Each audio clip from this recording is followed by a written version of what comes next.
सबको सादर नमस्ते जी। हमारी श्रृंखला चल रही है जिसमें विवेक का विवेचन भी है and specially inside that how we manage our emotions. हम आज इतनी माता जी का भजन सुन रहा था, चिंता दूर करो।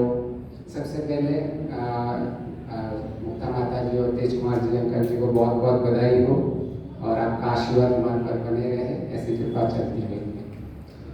तो हमारा एक ही लक्ष्य है, हम यहाँ कोई भी बैठा हो, हम इंटरमीडिएट स्टेज में माइलस्टोन्स को अचीव करते रहते हैं। किसी को इंजीनियर बनना है, किसी को डॉक्टर बनना है, किसी को बिजनेसमैन बनना है, और हम सबकी भिन्न भिन्न माइलस्टोन्स हो सकते हैं, और हम सबका गोल एक ही है, अंतिम लक्ष्य एक ही है, अत्यंत दुखों से निवृत्ति और सुख की प्राप्ति। और जब हम अत्यंत कहते हैं मीन्स इसका टोटल जीरो, वो हमारा अंतिम लक्ष्य है। तो हम सब जितने भी माइलस्टोन्स अचीव करने के पीछे लगे हुए हैं, उनके पीछे हमारा लक्ष्य वही लगा देता है। तो मुझे पैसे कमाने हैं, क्यों कमाने हैं? उससे मेरी दुख की निवृत्ति हो रही है और सुख की प्राप्ति हो रही है। मुझे जो भी आज डिग्री हासिल करनी है, या मुझे किसी भी रिलेशनशिप में हूँ, मैं कहीं भी हूँ, उसके पीछे सुख और दुख ही लगा हुआ है। तो हमने अब तक इस चीज को समझा कि हमारा मुख्य विषय क्या है। आज मैं उस विषय को स्पष्ट कर देता हूँ। हमारा विषय किसी ज्ञान को प्राप्त करना नहीं है। यहाँ मैं इस विषय को इसीलिए नहीं ले रहा हूँ कि हम सब अज्ञानी है और कुछ ज्ञान मैं दे दूंगा, उससे हमें ज्ञान प्रकट हो जाएगा। हम सब ज्ञानी हैं।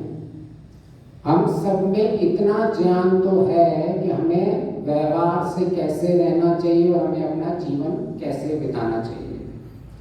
जैसे मनु ऋषि ने कहा है कि ज्ञान कैसे प्राप्त होता है? श्रुति, स्मृति, सदाचार और स्वप्रिय। स्वप्रिय का अर्थ क्या है कि जैसे मुझे अच्छा लगता है कि मेरे साथ कोई दुर्व्यवहार ना करे, ऐसे मैं किसी के साथ ना करूं। जैसे मुझे लगता है कि मेरे साथ कोई झूठ ना बोले, मैं किसी से झूठ ना बोलूं। अभी इसके लिए मुझे कोई विशेष शास्त्र तो पढ़ने की जरूरत नहीं है। जो आदिवासी होगा जंगल में, वह भी स्वप्रिय व्यवहार को जानता ही है कि मैं ऐसा व्यवहार किसी के साथ, मेरा जो पूरे लोग हैं उनके साथ नहीं करूं, जिनको झूठ पसंद नहीं हो, हिंसा पसंद नहीं हो, और ये सारे व्यवहार है, क्योंकि ये तो हमारा स्वप्रिय है। तो इसीलिए ज्ञान की मुझे नहीं लगता है कि संसार में कमी है। तो हमें उस ज्ञान को व्यवहार में लाने के लिए हमें क्या करना है? हम उधर अटके हुए हैं। जो हमारी घड़ी की सुई अटकी हुई है, वो उधर ही अटकी हुई है। तो जैसे इसको अगर हम एक साधारण के उदाहरण से समझें कि एक रूम है, उस रूम में बहुत सारे साइंटिस्ट बैठे हुए हैं, बहुत सारे विद्वान बैठे हुए हैं, और कुछ सेंटर में बैठा हुआ है जिसको साइंस का भी नॉलेज है और हमारे आश्वदिति या आध्यात्मिक भी ज्ञान है। और उनके कमरे में एक मोमबत्ती और माचिस रखा हुआ है कि जब भी पावर चला जाए तो आप उनका प्रयोग करो। और इन सब का एक ही विषय कि आप उनका सब विवेचन करो कि इस संसार का भला कैसे किया जा रहा है।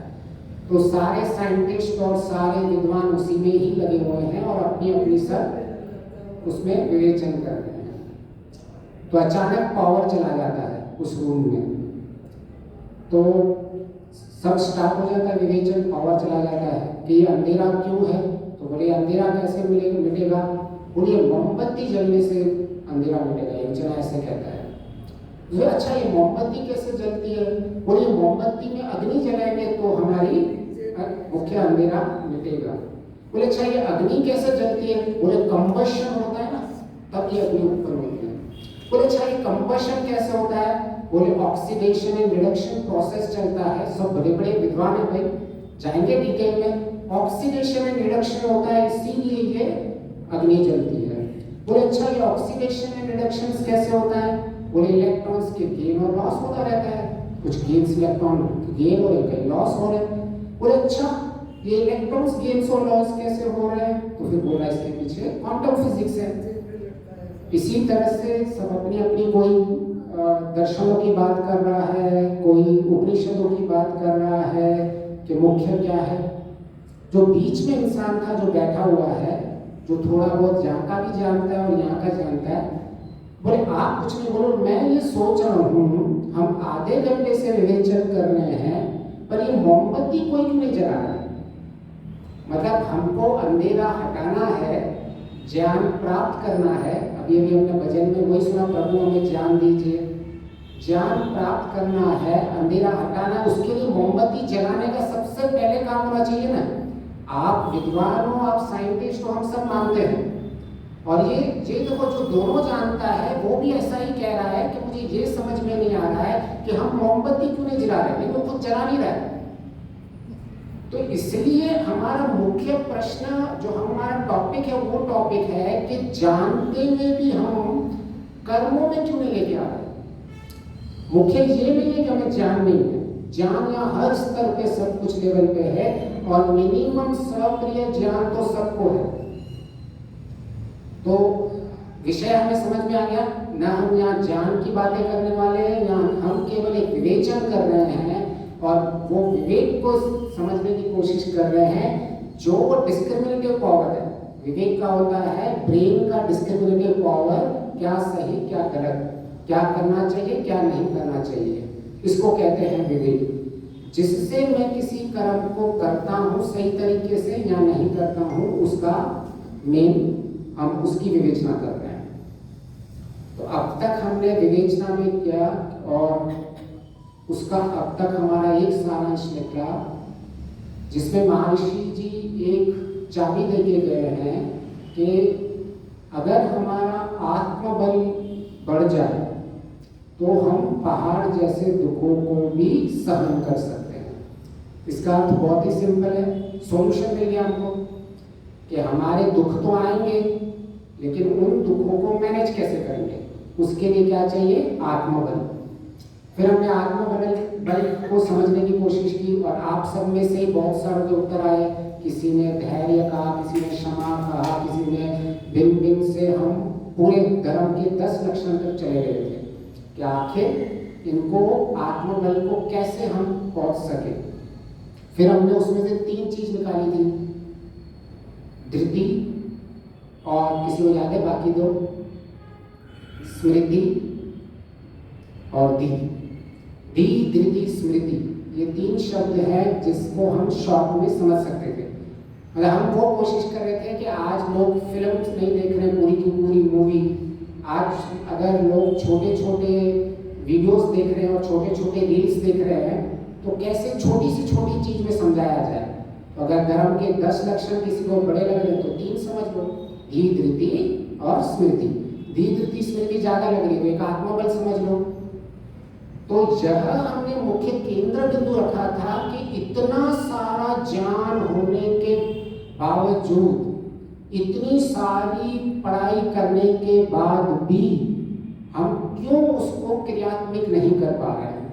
तो उसका केंद्र बिंदु रखा था आत्मबल। आत्मबल को हम बहुत ही अगर दूसरी सरल तरीके से भी समझने की कोशिश का है, आत्मा बल, बल मतलब शक्ति, और यहाँ हमको इसको चित्त मान लेते हैं, चित्ती शक्ति। तो यह एक ऐसी शक्ति है जिसका समझना बहुत इम्पोर्टेंट है। हम सब कुछ समझ रहे हैं, पर वो समझना हमको इम्पोर्टेंट है कि मैं ये कैंडल क्यों नहीं जला रहा हूँ, बावजूद मैं इतना तक पहुंच चुका हूं कि कंबशन कैसे होता है, क्वांटम मैकेनिक्स कैसे होती है, यहाँ तक मुझे इतना भी ज्ञान है कि अग्नि मिले का सूत्र भी पता हुआ है, तो भी मैं उठ के काम नहीं कर रहा हूँ। तो मुख्य हमारा केंद्र भी तो उधर ही है। हम घूम फिर के हमको उधर ही आना है कि मुझे क्रोध आता है, लोभ आता है, मोह आता है, मुझे इस संसार में इतना स्ट्रेस क्यों हो रहा है। भजन में आता है ना, चिंता है अर्जुन, चिंता हो क्यों रही है, हम चिंता को मैनेज क्यों नहीं कर पा रहे। इतना ज्ञान होते हुए भी, सब कुछ सत्संगों में जाते हुए भी, इतना स्वाध्याय करते हुए भी, इतनी डिग्रियों को प्राप्त करने के बाद भी हम सब एक कॉमन प्रॉब्लम को फेस कर रहे हैं। आज संसार का प्रॉब्लम स्ट्रेस है, सबको स्ट्रेस चल रहा है। तो इसका अगर हम आत्मबल को समझने की कोशिश करें तो वैसे तो मॉडर्न साइंस में, न्यूरो साइंस में, मॉडर्न वर्ल्ड में साइकोलॉजी, साइकियाट्रिस्ट को एक बहुत आपने वर्ड सबने सुने होंगे, conscious mind, subconscious mind, unconscious mind. पर वो यह नहीं समझ पा रहे हैं कि ये कॉन्शियस क्या चीज है। अगर वो जिस दिन कॉन्शियस माइंड में से कॉन्शियस और माइंड दोनों को सेपरेट कर पाए तो उनके पास उत्तर मिल जाएंगे। क्यों? क्योंकि उनको अभी तक ये समझ में नहीं आया कि ये कोमा का क्या स्टेज होता है। कोमा एक स्टेज होती है ना जिसमें मरीज होता है कोमा में चला जाता है। अभी वो इन्होंने डेफिनेशंस तो लगा दी, conscious mind, subconscious mind, unconscious mind. अब लेकिन वो समझ नहीं पा रहे हैं जो ये बंदा कोमा में बैठा हुआ है इसका कॉन्शियसनेस है या माइंड नहीं है, या कॉन्शियसनेस में प्रॉब्लम है।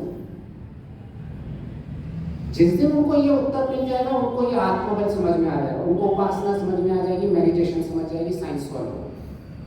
पर अब तक वो बेचारे इसी में अटके हुए और पेपर भी लिखे हुए हैं जिन्होंने ये वाइट पेपर, जर्नल पेपर में भी किया हुआ है, लिखा हुआ है कि दिस इज द प्रॉब्लम। उनके साइंटिस्ट बोलते हैं no point it is not leading to anywhere, कि इस प्रॉब्लम को हम सॉल्व नहीं कर सकते।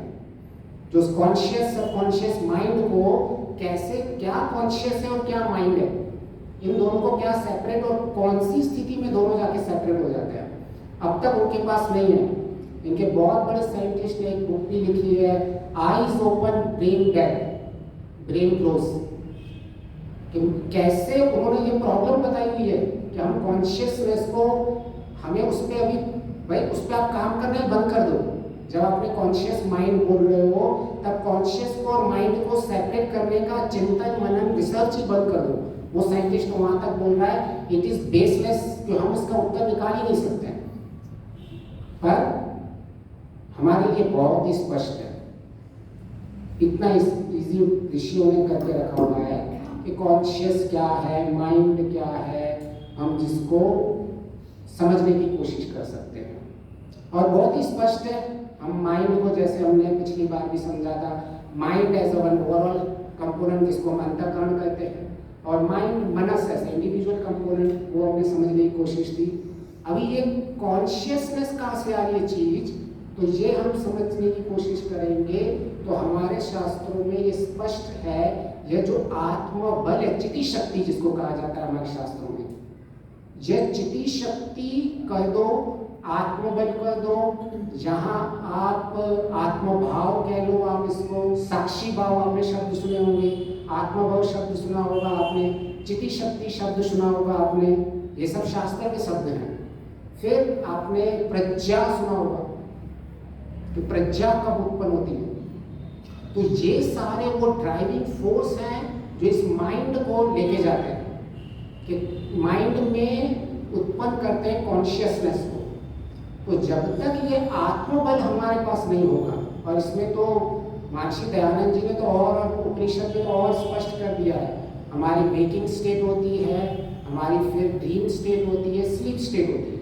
ये क्या है, ये सारे मेरे वॉकिंग स्टेट एक कॉन्शियस स्टेट है, कि मैं हमसे बात कर रहा हूँ, मैं आपसे कॉन्शियसनेस है मेरी, मैं ऐसे बैठा तो नहीं हूँ कोमा में कहीं या किसी में। अब मैं जब सो जाता हूँ तब मेरी स्लीप स्टेट आती है जिसमें मेरा ड्रीम स्टेट है। तो जब मेरा अभी का कॉन्शियस स्टेट है तो मैं कॉन्शियस हूँ और मेरा अंतःकरण काम कर रहा है, ठीक है, माइंड, जिसको ये साइंटिस्ट कॉन्शियस माइंड कह रहे हैं। अभी मैं कॉन्शियस भी हूँ वेकिंग स्टेट, और मेरा कॉन्शियस माइंड भी काम कर रहा है। अभी मैं जब सेकंड स्टेट में चला जाता हूँ, सोने की स्थिति आ रही है, जब मेरी ड्रीम स्टेट आ रही है, स्वप्न स्थिति जिसको हम कह रहे हैं, उस ड्रीम स्टेट में क्या हो रहा है, मैं अनकॉन्शियस हूँ, मैं हाथ पैर कुछ चला नहीं रहा हूँ, लेकिन वहाँ अभी तक मेरा अनकॉन्शियस माइंड है, क्योंकि मेरे अंतःकरण में तो काम हो रहे, सपने दिखा कौन रहा है, मेरे अंदर दिखा कौन रहा है कि मैं घूम रहा हूँ, फिर रहा हूँ, चल रहा हूँ, तो अंदर का माइंड तो काम कर ही रहा है। इसका मतलब उस स्टेज को अनकॉन्शियस माइंड आ जाएगा स्टेज। लेकिन कॉन्शियसनेस क्या है, हमारी ड्रीम स्टेट। मैं 3 स्टेज को सिर्फ समझाने की कोशिश कर रहा हूँ कि हमारे यहाँ कितना स्पष्ट है, मतलब हमें यहाँ कॉन्शियस और माइंड में डिफरेंशिएट करने की जरूरत नहीं है। हमारे यहाँ ड्रीम स्टेट है, वो कॉन्शियस का एक स्टेट है, और उसमें एक माइंड की स्टेटस है। फिर हमारा वेकिंग स्टेट है, एक कॉन्शियसनेस का स्टेट है, और मेरा एक अंतःकरण का स्टेट है। तीसरी स्थिति आ जाएगी मेरी, जो जिसके अंदर मैं डीप स्लीप, सुषुप्ति अवस्था कहते हैं हमारे, तो वो मुझे पता है मेरी सुषुप्ति अवस्था है कॉन्शियसनेस की, मैं ना अभी बोल रहा हूँ ना मैं अभी सपने देख रहा हूँ, उसके वक्त मेरी माइंड की अवस्था क्या है, मेरा माइंड में एक भी विचार नहीं है। तो ये हमारे लिए कोई मतलब बड़ी बात नहीं है। कॉन्शियसनेस को और माइंड को समझने के लिए, अंतःकरण को समझने के लिए, और चेतना, दो शब्द हमारे यहाँ यूज होते हैं, चेतना और अंतःकरण। तो हम बहुत ही, हमारे लिए सिंपल है लाइफ। हमें कहीं इस चीज के अंदर कोई डाउट नहीं है कि भाई हमें समझने पड़ने की हम कहीं उलझे हुए हैं, जितने ये साइंटिस्ट आज उलझे हुए। तो मैंने यही कहा ना, हम सब डेप्थ में जा रहे हैं, पर at the end of the day उसको क्रियात्मक कैसे नहीं कर सकते हैं कि भाई आपको जितने भी कंबशन क्वांटम कहीं तक भी चले जाओ, जब तक आप कैंडल नहीं जला रहे हो और अंधकार का नाश करके आप प्रकाश की ओर नहीं जा रहे हो, तब तक ये सारा ज्ञान आपको काम नहीं आने वाला। तो ना हम किसी के ऊपर उंगली उठाते हैं ना कुछ करते हैं, हम तो सिर्फ इतना कहते हैं कि हमारे ऋषि कहते हैं कि इस मुख्य है अविद्या का नाश करना, जो क्या अंधेरे का नाश करके प्रकाश लाना। मैं कितना भी कर लूं, अगर वो नहीं कर रहा हूं तो मेरा अभी इतना सारा ज्ञान जो है मेरा काम नहीं आ रहा, वो पड़ा हुआ है मेरी बुद्धि में, स्मृति में, जो भी कुछ कॉल करते हैं। तो हमने यहाँ तक समझा कि भाई हम क्यों नहीं कर पा रहे हैं उस सब चीजों को, उसका मुख्य कारण था हमारा आत्मबल। हम स्थितियों को साक्षी भाव में नहीं देख पा रहे हैं, हम स्थितियों को आत्मभाव से नहीं देख पा रहे हैं। मेरी विपरीत परिस्थितियां आ रही हैं, मेरे विपरीत आलम्बन आ रहे हैं, मेरे स्टिमुलेशन आ रहे हैं, ट्रिगर आ रहे हैं। उस ट्रिगर के साथ जब मेरा इमोशन उठ रहा है, वो कौन सा भी इमोशन हो, हम उसको प्रॉपर नेम और लेबलिंग नहीं कर पा रहे। अगर मैं साक्षी भाव में देखूं, अवेयरनेस बोल दो, माइंडफुलनेस बोल दो, जो भी शब्द आपको अच्छा लगे, मैं अगर देखूं कि मुझ में ये आलम्बन आ रहा है, उस आलम्बन में मुझ में एंजाइटी उत्पन्न हो रही है, मुझ में डिप्रेशन उत्पन्न हो रहा है, मुझ में स्ट्रेस उत्पन्न हो रहा है, बस मैं देखूं। और हमारे पास उसका समाधान पहले से हम रख के बैठे होते हैं हमारी स्मृति में। पर हमने ये ऑब्जर्व किया है कि कितना भी हमने पढ़ाई कर ली हो, मैंने कितना भी सोचा हो कि मैं क्रोध नहीं करूंगा, परंतु उस परिस्थिति में वो ज्ञान पता नहीं कहाँ चला जाता है। ऐसा लगता है कि उस परिस्थिति में ज्ञान था ही नहीं, और उस परिस्थिति के बाद तुरंत वो स्मृति में आ जाता है मुझे क्रोध नहीं करना चाहिए था। तो ऐसा क्या हो रहा है, उसका सोल्यूशन क्या है? तो उसका सोल्यूशन यही है कि हम कॉन्शियस माइंड से अपने आप को देखें, मेरी स्थिति क्या है। एंजाइटी है, मतलब मैं फ्यूचर थॉट्स की सोच के परेशान कर रहा हूँ। डिप्रेशन है, मैं पिछले वाले थॉट्स को सोच के परेशान हो रहा हूँ। स्ट्रेस है, मैं करंट थॉट्स को लेके परेशान हो रहा हूँ। मैंने डिफरेंशिएट कर दिया। क्यों डिफरेंशिएट कर दिया? क्योंकि मैंने ये जो मेरे इमोशंस आए, मैंने उनको देखा और मैंने उनको प्रॉपर लेबलिंग दे दी कि मेरे थॉट्स की अब स्थिति क्या आ रही है। क्या मैं पिछला सोच के परेशान हो रहा हूँ, या मैं आने वाली चीज से परेशान हो रहा हूँ, या फिर जो मेरे सामने मैं उसके लिए थॉट्स के लिए परेशान कर रहा हूँ। तो ये मैंने तीनों परेशानियों को नेम दे दी कि एक मेरा डिप्रेशन है, एक मेरी आने वाली एंजाइटी है, और अभी मुझे स्ट्रेस फील हो रहा है, चिंता हो रही है। अब क्या हो रहा है, जब वो इमोशंस आ रहा है आपका, और जैसे ही वो क्लेश भावना उत्पन्न हुई है, तो आपने जब उसको देखा, ऐसे देखते ही आपके अंदर जो उसका वेग था, वो वेग कम हो जाता है। क्यों? क्योंकि जब ये इमोशनल पीछे जो पावर दिया गया था इसको, वो पावर आपने उसका कम करके आपने देखने में ये पावर यूज किया हुआ है। क्योंकि हम सब एक ही पावर सिस्टम से जुड़े हुए हैं, आप एक साथ सब जगह पावर नहीं लगाते हैं। हमारी रचना ऐसी है कि हम एक जगह से पावर को यूज करके दूसरे पावर में यूज करते हैं। जैसे बहुत सिंपल है कि अगर मेरे पीछे कुत्ता पड़ गया, तो जब मैं भागता हूँ तो मेरी क्या होती है, एनर्जी सारी क्या हो जाती है, मेरी दिल की धड़कन बढ़ जाती है, मेरा ब्लड फ्लो बढ़ जाता है, और तब मेरी जो एनर्जी है, स्टमक से एनर्जी, डाइजेशन की एनर्जी और ब्लड सप्लाई बंद हो जाता है। क्यों? क्योंकि मुझे ब्लड को हार्ट बीट के लिए देना है और ब्लड को मेरे दूसरे चीज के लिए एनर्जी देनी है। तो मैंने जब वहां एक तरफ पावर दे रहा हूँ तो शरीर में पावर कांस्टेंट चलता है, तो दूसरी जगह पावर दे दोगे तो आप वहां से पावर खींच लेते हो। तो इसी तरह से जब आप माइंडफुलनेस होते हो, लिविंग प्रेजेंट में होते हो, आत्मा भाव में होते हो, आत्मा बल का प्रयोग करते हो, तो जब आपके इमोशंस का जो वेग होता है उसके पीछे का पावर खींच लेते हो आप।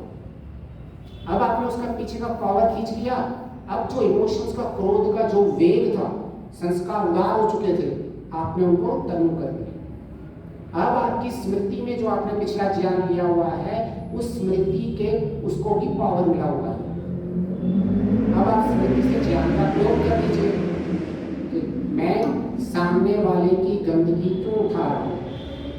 मुझे अगर कोई गंदगी फेंकता है तो मैं क्या उसको ले लेता हूँ? मेरे घर में कोई कचरा फेंके तो ये क्या कर रहा है बोल के मेरा अपमान कर रहा है, तो ये शब्दों की गंदगी तो है, और वो शब्दों की गंदगी वो दे रहा है मुझे, मैंने इस स्मृति में डाला हुआ है। अब मुझे पॉज टाइम मिल गया, मुझे टाइम मिल गया कि अब मैं अपनी स्मृति का प्रयोग कर सकूं। मैंने कहा 3 चीज हमें समझी थी ना, धी, धृति, स्मृति। ये इमोशंस की और तीनों हमारे काम क्यों नहीं आती है? क्योंकि हम आत्मा बल का प्रयोग नहीं करते हैं, आत्मा भाव में नहीं होते हैं, प्रेजेंस में नहीं होते हैं, माइंडफुलनेस में, जो भी अंग्रेजी के शब्द जिसको जो प्रयोग करना है। मुख्य आप इमोशंस को देके उसको लेबल करो कि मेरे अंदर चल के आ रहा है। तो अब क्या हो रहा है कि मेरी जो स्थिति बन रही है, जो मेरी क्रोध की स्थिति बनी हुई थी, मैंने स्मृति का प्रयोग करना स्टार्ट कर दिया कि यह जो मुझे बोल रहा है आने वाला, जिस तरह मैं अपने घर के आगे किसी का कचरा नहीं लेता हूँ, यहाँ कोई अगर मुझे कोई गिफ्ट दे दे कचरे वाला, मैं वो नहीं लेता हूँ, तो मैं शब्दों का कचरा क्यों लूँ सामने वाले का? अब आपने स्मृति का प्रयोग किया, धी, जब आपने ये ज्ञान अपने अंदर डाला था, और ये धृति जो नियंत्रण कर दी। धैर्य का अर्थ होता है मतलब पॉज, स्टेट कर देना, धैर्य रखना कि मैंने आलम्बन आया, स्टिमुलेशन आया, बाहर से ट्रिगर हुआ, मेरे मस्तिष्क में ये ट्रिगर आया, पर मैंने धैर्य रख दिया, जिसको ऋषि ने धृति से भी कहा गया है। धृति, धैर्य कैसे उत्पन्न होता है? नियंत्रण से उत्पन्न होता है। धृति का अर्थ क्या होता है? दृढ़ता, स्ट्रॉन्ग दृढ़ता, किसी चीज को करने के लिए दृढ़ बने रहते हैं ना, जो संकल्प शक्ति से आता है। तो इनडायरेक्टली नीचे क्या काम कर रहे हैं? मेरे संकल्प काम कर रहे हैं, मेरे दृढ़ता काम कर रही है, जिससे मैं इस धैर्य को लेके आ पा रहा हूँ। उस धैर्य को लेके आने के बाद जिससे मैं अपनी स्मृति से डेटा जो मेमोरी में पड़ा हुआ है उसका प्रयोग करके मैंने अपने इमोशंस को कंट्रोल कर दिया। तो हमारे लिए कोई कहीं भी चीजें छुपी नहीं हुई है, जो हम अपने ऋषियों का ज्ञान ले रहे हैं, न्यूरोसाइंस जिसको भी मान लो आप एक्सटर्नल, ये हमारे ऋषि सारे साइकोलॉजिस्ट ही थे, ये सारे साइंटिस्ट ही थे, केवल हम वर्ड इंटरचेंज यूज कर रहे हैं। अब को जिनको हम साइंटिस्ट बोल रहे हैं, हमको इनको अभी हम पहले ऋषि कहते थे। तो यह जो साइंटिस्ट वाली चीज होती है वो बहुत ही आपको एक लेवल में जाने के लिए जाते रहते हैं, साइंटिस्ट डेप्थ में जाते रहते हैं। जैसे मैंने आपको अभी उदाहरण दिया, लाइट से लेके कंबशन से लेके, ये साइंटिस्ट के लिए बहुत ही मुश्किल अवस्था होती है। ये लोग बेचारे वहां से बाहर नहीं निकल आ पाते। कितना डेप्थ तक जाओगे आप, कितना डेप्थ तक? इसीलिए ऋषि ने स्टफ कह दिया है। क्या कह दिया है? आप इस कितना भी बड़ा कोई सिद्ध क्यों न हो, शरीर आदि रचना को पूर्ण कभी नहीं जान सकता पूर्णता से। हम सब जान सकते हैं बहुत सारी चीजों को, क्योंकि पर जो ईश्वर कर रहा है हम उसको पूर्णता से कभी नहीं जान सकते। तो हमें खोज करनी है, हमें कंबशन तक जाना है। अच्छी बात है आप कंबशन को समझे, अच्छी बात है आप क्वांटम फिजिक्स को समझे, बहुत अच्छी बात है कि भाई यह इलेक्ट्रॉन्स, प्रोटॉन्स, न्यूट्रॉन्स को हम समझे, इसके लिए कहीं बनाई नहीं है। परंतु मुख्य जो कार्य है उसको अपने कृपा करके ना भूलें, जो हमारे ऋषि कह रहे हैं, क्योंकि ऋषि स्पष्ट कहते हैं कि आप इससे ज़्यादा नीचे जाते रहो। अभी मैं क्वांटम फिजिक्स में लेके जाऊंगा, जो स्टेट्स, इंडिटरमिनेट स्टेट्स है, कहीं तक भी आपको लेके जा सकता हूँ। लेकिन हम अगर उधर उलझ गए तो हम ये अविद्या और विद्या जो प्रकाश करना वो नहीं कर पाएंगे, वो हमारा मुख्य काम छूट जाएगा। तो हम किसी की निंदा नहीं करते, ना साइंटिस्टों की निंदा करते हैं, ना आज के विद्वानों की निंदा करते हैं। हम तो केवल इतना कहते हैं कि भाई आप जो ये स्टेट्स हैं इनका प्रयोग कीजिए, इस प्रयोग से आप भी लाभ लीजिए और दूसरों के लाभ लीजिए। हमें कभी भी किसी की निंदा इन सब में कभी नहीं पड़ना चाहिए। हमें केवल अपनी बात रखनी है, सामने वाला इंडिपेंडेंट है। जब ईश्वर ने सबको स्वतंत्र रखा हुआ है तो मैं कौन होता हूँ किसी को मेरे ज्ञान को थोपने वाला होता हूँ। मैं सिर्फ इतना कह सकता हूँ कि ऋषि ने ऐसा कहा है और वेद ने ऐसा कहा है, मैं केवल 2 चीज कह सकता हूँ। उसके बाद सब अपने में स्वतंत्र है, मानो तो अच्छा न मानो तो अच्छा, सब आपके जीवन का अपना अपना लक्ष्य है। इसलिए हम कभी भी इसको न्याय दर्शन में कहते हैं संवाद होना चाहिए, लेकिन जल्प और वितंडा और जल्प नहीं होना चाहिए। तो अच्छी बात है, अगर विद्वान सब डिटेल में जाके आपस में प्रश्न उत्तर कर रहे हैं तो बहुत अच्छी बात है, संवाद कर रहे हैं तो करने दो, समाज के लिए अच्छी बात है।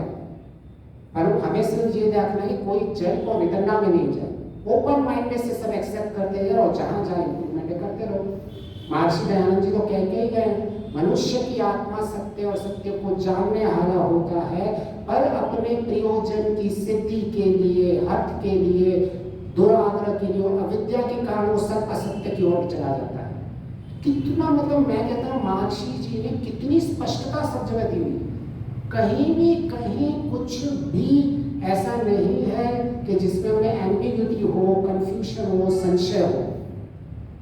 तो मेरे लिए जो ऋषि साइंटिस्ट निकलता है ना, वैसा साइंटिस्ट जो मल्टी डायमेंशन साइंटिस्ट है ऋषि दयानंद, ऐसा मुझ में अभी तक मेरी बुद्धि में कोई नहीं आता। इसलिए मैं बहुत ही सिंपल करता हूँ, जब भी कोई विद्वान, कौन सा भी विद्वान कुछ भी बोल जाता है, मैं सीधा ऋषि का रेफरेंस देख लेता हूँ कि अच्छा ऋषि क्या कहते हैं। यद्यपि कोई भी कह रहा हो कि ऋषि ये कहता है, मैं क्रॉस चेक करता हूँ कि उनकी समझ और क्या ऋषि की समझ मैच हो रही है वास्तव में।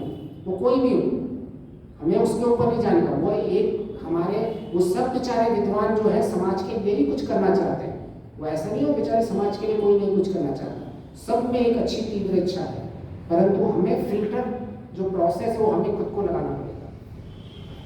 तो यहाँ तक क्लियर हो गया।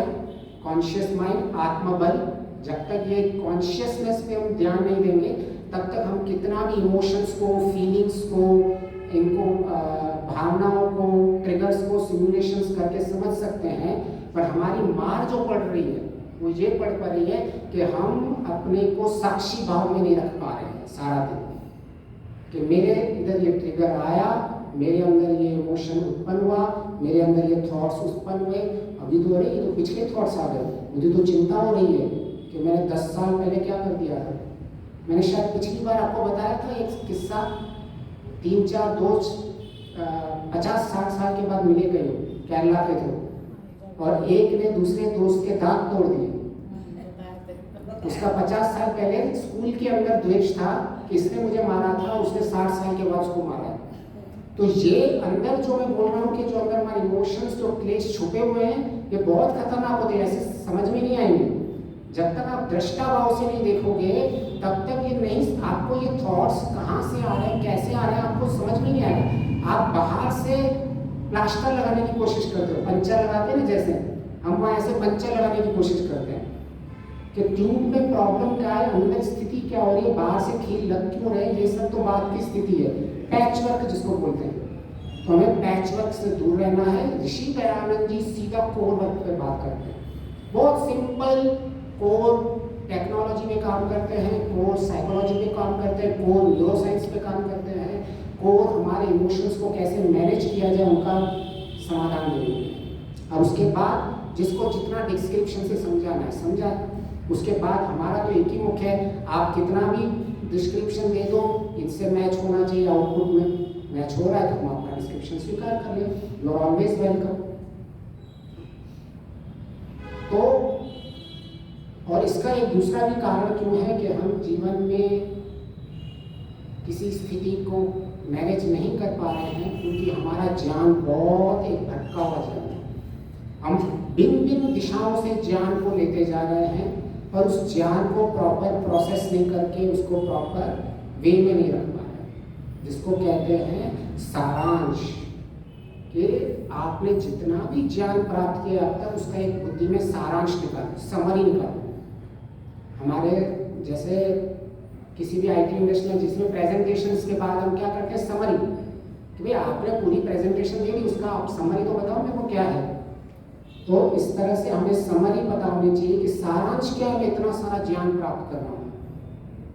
तो एक सारांश इमोशंस से कंट्रोल में हमने आत्मा बल को समझ लिया, इसी को ही हम चिति शक्ति समझ लो, कॉन्शियसनेस लो, आत्मा बल चिति शक्ति समझना समझ लो, इसी को ही दृष्टाभाव समझ लो, इसी को ही साक्षी भाव समझ लो, इसी को ही वो प्रज्ञा समझ लो जो योग दर्शन में आ रहा है कि आपकी अंतिम स्थिति में प्रज्ञा जब आपको लगती है तब आपकी चीजें जीवन में साफ साफ दिखने लग जाती है।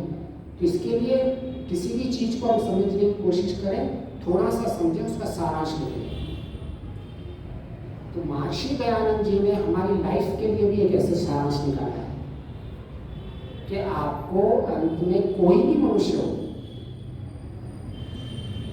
कितना भी कौन सी भी स्टेज में हो, उसके लिए एक सारांश निकाला है 90वें समूलांश में, अंतिम में। क्योंकि ये आज हम इस चीज को फॉलो कर रहे हैं कि हम कुछ समझाएं, उसके बाद अपनी प्रेजेंटेशन में समरी देते हैं, और ऋषि लोग पहले से इस चीज को फॉलो करते लेके आते थे, तो पूरा कुछ समझाते थे, फिर अंत में अपना सारांश भी देते थे। ऐसे ही 90वें समूलांश में जब मुक्ति के विषय में लिखा हुआ है, वहाँ ऋषि ने सारे हमारे जीने का सारांश भी दिया हुआ है।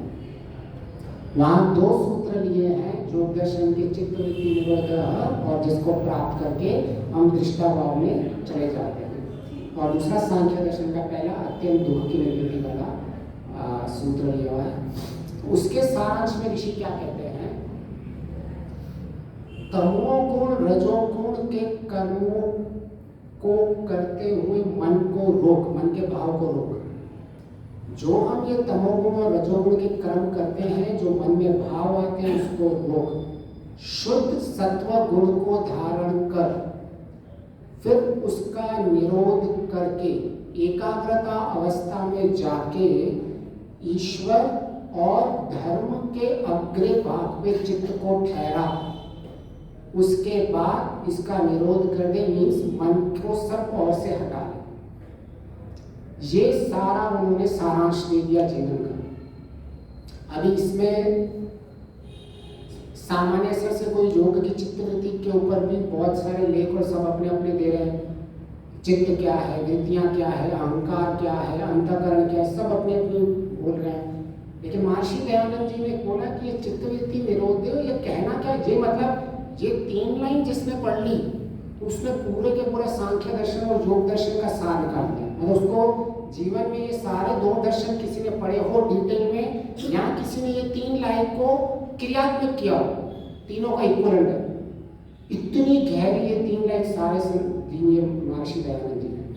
और उसके लिए हमें 4 चीजों को छोड़ना पड़ेगा, प्रयोजन की सिद्धि, हठ, दुराग्रह और अविद्या।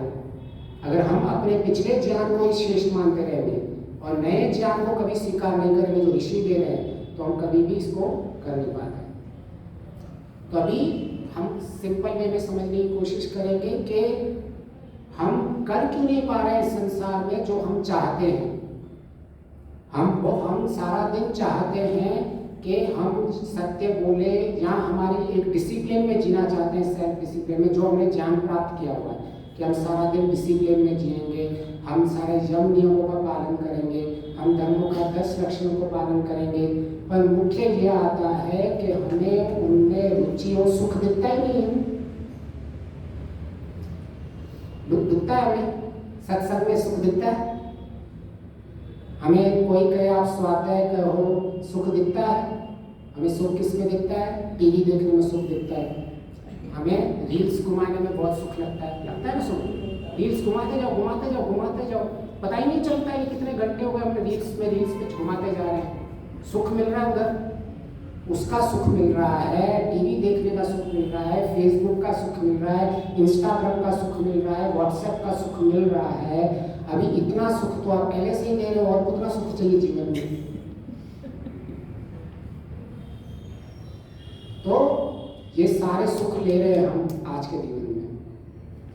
तो जहां ऋषि ने इसकी चाबी में क्या कहा है कि रजोगुण और तमोगुण को जो कर्म है उसके भाव को मन से हटा।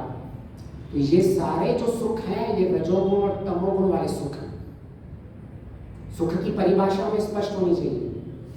सुख की परिभाषा में ही आज हम सारी दुनिया अटके हुए हैं। कोई बोल रहा है दुख की निवृत्ति है, सुख है, कोई कह रहा है सुख जो नई चीज है। महर्षि दयानंद जी ने स्पष्ट करके लिख दिया है, सुख का वर्गीकरण करोगे आप तो एक राजसिक सुख होगा, एक तामसिक सुख होगा, एक सात्विक सुख होगा, उसके बाद ईश्वर के आनंद का सुख। ये चारों स्थितियां एक ही चीज में बता दी ऋषि दयानंद कि सबसे पहले आपको इस तामसिक और राजसिक सुख से दूर भागना होगा। जब तक आपको ये होगा, आपको जब तक ये जंक फूड खाने का सुख मिल रहा है इस जीव को, आप कभी भी नेचुरल सुख को नहीं खाने का ले पाओगे। क्यों? उसके पीछे साइंस क्या है? क्योंकि हमारे सुख में दो तरह के सुख होते हैं। एक होता है सुख जो इमीडिएट सुख होता है, और दूसरा सुख होता है जो लॉन्ग टर्म सुख होता है। दूसरा क्षणिक, जिसको सुख कहते हैं ना हम, क्षणिक सुख, ओनली इम्पल्सिव सुख। और उस सुख में एक और भी चीज होती है कि उस सुख में अभी तो इम्पल्सिव सुख मिल रहा है, लेकिन बाद में वो दुख उत्पन्न करता है। जैसे कि अभी मैं सिगरेट पी रहा हूँ, अब उसको दिख तो नहीं है मेरी लंग्स खराब हो रही है, लेकिन उसको सिगरेट का मजा तो आ रहा है। अभी कोई शराब पी रहा है, लेकिन शराब का मजा तो ले रहा है ना, कि सुख तो आ रहा है ना उसको थोड़ी पता है मेरे लिवर्स खराब हो रहे हैं, क्या खराब हो रहा है। तो अभी तो सुख भोग रहे हैं। तो ये रजोगुण और तमोगुण के सुख ऐसे होते हैं कि अभी एक इम्पल्सिव क्रिएट कर रहा है क्षणिक, परंतु आगे जाके ये दुख देने वाले हैं। इसलिए महर्षि दयानंद जी ने कहा, अगर आपने रजोगुण और तमोगुण में गया तो भूल जाओ ईश्वर आनंद को, और भूल जाओ किसी इस संसार में भी सुख मिलने वाला है। तो आपको स्पष्ट होना चाहिए कि मुझे कौन सा सुख छोड़ना है और कौन सा सुख लेना है। तो महर्षि दयानंद जी कौन से सुख की बात कर रहे हैं? जो धर्म पे चलता है, जो विद्या प्राप्त कर रहा है, जो सत्संग करता है, सत्संग के साथ रहता है, उनमें सब जगह सुख कारक ही होता है। महर्षि जी ने 12वें संन्यास में स्पष्ट लिखा होगा, क्योंकि वहां प्रश्न आता है कि क्या जैन और बुद्ध लोग जो ये मानते हैं ये संसार दुख में है, तो ये क्या संसार पूरा दुख में है? तो महर्षि कहते हैं नहीं, इस संसार में दुख भी है और इस संसार में सुख भी है, परंतु आपको वो पूरी विधि कैसे प्राप्त करनी है। पहले आप तमोगुण और रजोगुण के सुख को दूर कीजिए, उसके बाद सत्वगुण सुख को, आंतरिक सुख जो जिसको बोलते हैं संतोष का सुख, एकाग्रता का सुख, जिसके हमें ज्ञान, सत्य ज्ञान का सुख मिलता है, हमारी प्रसन्नता की स्थिति बनती है, ऐसे सुख को धारण कीजिए अपने अंदर। जब हम ऐसे सुख को धारण करते हैं तब हमारी बुद्धि अभी लड़ाई नहीं करती। क्यों? आज हमें सुख जब तक नहीं दिखेगा तब तक ये कभी हम जीवन के अंदर आध्यात्मिक भाव में नहीं जी सकते। तो यह हमें सुख, तो बहुत सारे अभी कहते हैं जैसे दूसरे ऋषि लोग कह के गए, सांख्य वाले ऋषि के सब कुछ दुखी दुख है, तो यहाँ उसका विरोध नहीं हो रहा है। देखना ऋषि की, मतलब मैं कहता हूँ इतना गहरा ऋषि की चिंतन है, वहाँ उनका विरोध भी नहीं कर रहे हैं। इन्होंने क्या कि तमोगुण और रजोगुण वाले को छोड़ दो, मतलब वहाँ जो दुख की निवृत्ति के लिए सब जगह दुख है, ये सारा सुख दुख है जो तमोगुण वाला है। और वहाँ सब दर्शनों में यही कहना चाहते हैं कि संसार के ये सारी चीजें दुख में हैं, तो उन्होंने उतना भी मैप कर दिया। फिर वहाँ सब लोग कहते हैं कि आपके एकाग्रता, आंतरिक सात्विक सुख होना चाहिए, वहाँ सुख की मनाही नहीं है, लेकिन वो क्या स्पेसिफिकली नहीं बोल रहे। ऋषि दयानंद ने उसका सारांश निकाल दिया कि हाँ, संसार के दुखों को आपको नहीं लेना है जो एक रजोगुण तमोगुण के सुख में आ रहा है, तो आपने रजोगुण और तमोगुण सुख को हटा दिया। अब प्रॉब्लम क्या होता है, आप बोले कि मेरे धर्म के काम में मन ही नहीं लगता है, मेरे स्वाध्याय करने में मन ही नहीं लगता है, मेरा इन सब उपासना करने में मन ही नहीं लगता है, मेरा ध्यान करने में मन ही नहीं लगता है। क्यों नहीं लगता है? क्योंकि जो हमने ये सुख भोगे हुए हैं तमोगुण रजोगुण वाले, ये सुख की जो थ्रेशोल्ड क्रिएट करता है, मतलब ये एक बेसलाइन क्रिएट कर देता है सुख का। तामसिक राजसिक सुख का ये एक चीज है कि ये होता क्षणिक है, लेकिन ये इम्पल्स से बड़ा सुख होता है। ये सुख कैसा होता है कि पहले जैसे आप ये सुख ऐसे करके ऐसे हो गए, ऊपर पहले जाता है, फिर धीरे धीरे कम होता है। और सात्विक सुख कैसे होता है? ऐसे। तो ये सुख अभी हमारा क्या, ये सुख कम लग रहा है, तो हम जब सुख को देखते हैं तो हमें ये सारे काम बोरिंग होने लग जाएंगे। आपको इनमें मन लगेगा ही नहीं। में सारा दिन रील देख देख के, टीवी देख देख के, जंक फूड खा खा के, कुसंग कर करके आपने ब्रेन का बेसलाइन चेंज कर दिया, अपने मस्तिष्क का। अब उस चेंज बेसलाइन में आपका मन यहाँ कभी लगने ही नहीं वाला। इसको साइकोलॉजी में कहते हैं इनवर्स टेक्नोलॉजी या इनवर्स टेक्नोलॉजी, कि पहले क्या करना है उस पर मत सोचो, क्या छोड़ना है उस पर सोचो। महर्षि दयानंद तब इनवर्स साइकोलॉजी में काम कर रहे हैं जब आज के लोग ये शब्द यूज कर रहे हैं इनवर्स साइकोलॉजी में, कि पहले जो छोड़ना है उसको डर्ट गंदगी निकालो, सही आप। तो ये तमोगुण और रजोगुण का जो हमने बना के रखा है मस्तिष्क में स्टेट, और वो सुख जो हमने भोग रखता है वो कभी आपको सत्वगुण में आने ही नहीं देगा। ऐसी कोई साइकोलॉजी एग्जिस्ट ही नहीं करती है जो कहता हो कि मैं ये सुख भी भोगूंगा और ये सुख भी ना। क्यों? क्योंकि हमारा मस्तिष्क ऐसे बना ही नहीं हुआ। उसको वो वाला सुख चाहिए जो तुमने अभी तक बेसलाइन को बढ़ा दिया है। मतलब मैंने जैसे बोला ये सुख पहले ऐसे करके आ रहा है और आप अभी छोटे सुख को लेके जाओगे तो, लेकिन आपके ब्रेन ने तो ये सुख बना दिया है ना, टीवी देख देख के, स्क्रोलिंग कर करके, या जो भी कुछ आपने टॉक्सिक चीजें खा खा के, संग में रह के। इसलिए महर्षि ने घी की परिभाषा भी वही की है कि पहले बुद्धि नाशिक पदार्थों का त्याग करो, सत्संग में सत्संग का फॉलो करो, because the people around you impacts you. और फिर आपको जीवन के अंदर जितना जितना इन सब चीज़ों में करोगे तो आपको इनसे और भी आगे चलेंगे, इसके और रहस्य को समझेंगे। आप सबका बहुत बहुत धन्यवाद। अगर किसी को प्रश्न है तो वैसे हो चुका है समय, लेकिन 2-5 मिनट हम दे सकते हैं, क्योंकि ऋषि दयानंद जी ने कहा है कि किसी भी वक्ता से अगर कोई प्रश्न हो तो मैं इसे पूछ के उसका निवारण कर सकते हैं। तो अगर कोई प्रश्न है तो हम ले सकते हैं कि अगर ये विधि जो लग रही है उसमें अगर कोई प्रश्न हो, नहीं ये तो प्रैक्टिकल नहीं है, मुझे तो मॉडर्न साइंस में ही ज़्यादा बिलीव है, या मॉडर्न साइंस की भी इससे ओवरलैप हो रही है या नहीं हो रही है, कैसा भी प्रश्न हो तो आप पूछ सकते हैं। ठीक है, कभी अभी कोई प्रश्न नहीं है। आप सबका बहुत बहुत धन्यवाद। आगे से कर